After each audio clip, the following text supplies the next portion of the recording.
चिलिका बड़कूल ठारे थिबा OD art ए वर्ष रज उपलक्षे एक प्रतियोगिता कार्यक्रम हाथ को नहीं।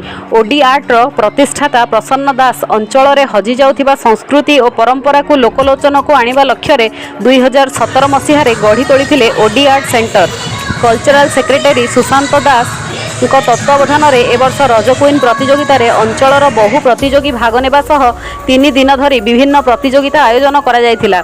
रज दोली, पान खिया, रज पिठा, शाढ़ी पिंधा, बेणी खोसा, पान भंगा सह नृत्य प्रतियोगिता रे बहु प्रतियोगी भाग नहीं। एही भली परंपरागत प्रतियोगिता रे भाग नहीं महिला और कुमारी मानक मध्य आनंद खेली जाइथिला। आज अंतिम दिन में विभिन्न प्रतियोगिता रे कृतकार्य होइतिबा प्रतियोगी मानकु पुरस्कार सह मानपत्र खोर्धा जिला परिषद उपसभापति गोपीनाथ महाराणा द्वारा प्रदान करा जाइथिला।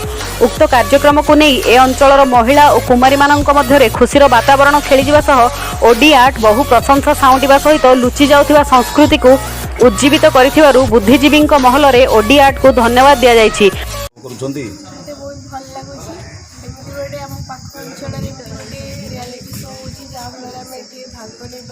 आम निजर कला संस्कृति को आम प्रदर्शन कर कला संस्कृति भी आमको बहुत भल लगुच जेहतु कला संस्कृति भरपूर रही ओडिशा भावुँ जगह द्वारा ही आम कला संस्कृति डेभलप हम आमको ये भाग नहीं गोटे बहुत खुशी लगुच।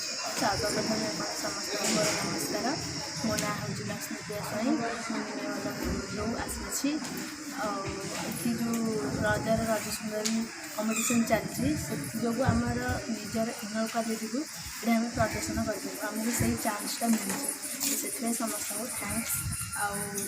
आजिका डेट्रे सब जो देख आम कल्चरल को लोप पाई लगी जो देख आमर मॉडर्न डांस उपर बेसी फोकस दौरान ये कल्चरल उपर बेसी कौटी बड़ बड़ स्टेज को गले भी तो ये बेसी फोकस दि जाए तो ये आमको चान्स मिली प्रदर्शन करने तो आम बहुत खुशी अच्छु। तो यही कल्चरल आम आगे बढ़ा चाहूँ।